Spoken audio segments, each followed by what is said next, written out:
www.leccochannel.it 24 ore al giorno di musica e sport.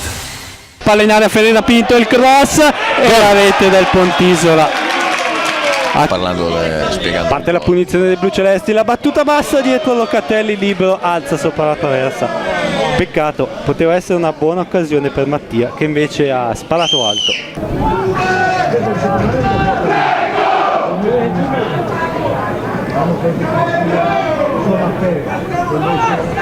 Punizione interessante per i blucelesti, Cannataro dal centro-destra, parte la battuta a rete e c'è la parata di Pennesi in angolo. Cannataro aveva indirizzato molto bene la palla all'incrocio, Pennesi non si è fatto sorprendere e ha alzato la palla sopra la traversa.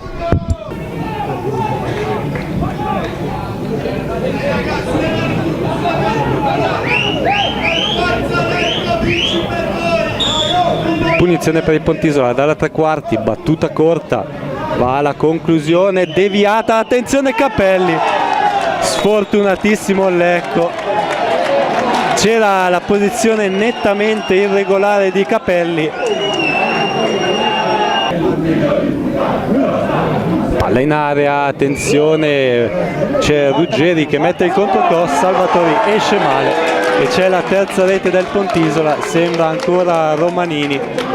Questa volta ha fatto un patatrack Salvatori. Punizione centrale per i blucelesti, Locatelli bassa, troppo facile per Pennesi che infatti abbranca sicuro la sfera. www.leccochannel.it 24 ore al giorno di musica e sport. Patrick si lancia in area, vince un rimpallo, Patrick dalla destra, la palla dentro, la deviazione, è in ritardo Caramocco sul secondo palo, la palla per Cataldi, la conclusione, la parata e Meyer che finisce a terra senza fallo, la palla fa le braccia di Pennesi. Malvestiti vince un rimpallo, riesce a servire Patrick sulla destra, Meyer il cross ribattuto, il secondo uomo su di lui, Patrick cerca il dribbling, entra in area, linea di fondo, il cross dentro, l'intervento di un difensore a salvare in area piccola. Parte la punizione del Pontisola sul palo del portiere, palla di pochissimo fuori, Pedrocchi non ha trovato lo specchio della porta.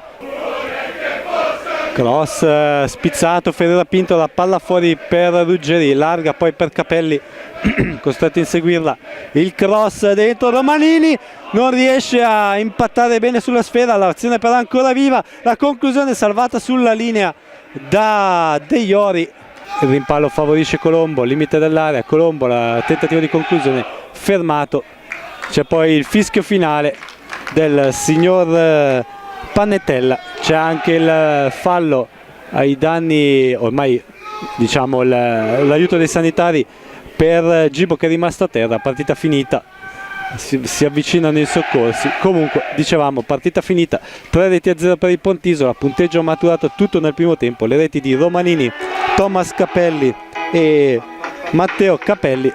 www.leccochannel.it 24 ore al giorno di musica e sport.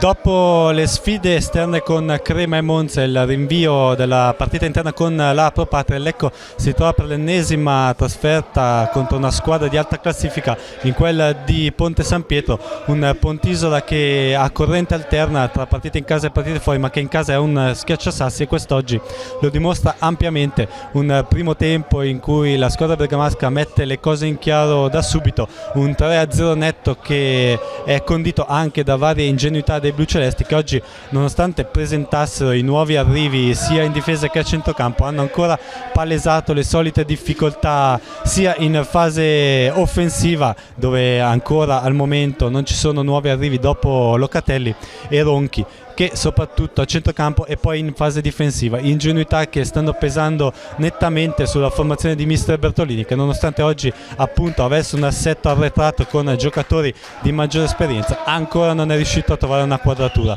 Dunque un 3-0 netto da parte del Pontisola che non ammette repliche, vedremo se la formazione di mister Bertolini riuscirà a trovare la quadratura e finalmente qualche punto sin dal recupero infrasettimanale. Dallo stadio Legler di Ponte San Pietro è tutto per Lecco Channel, Stefano Menegatti.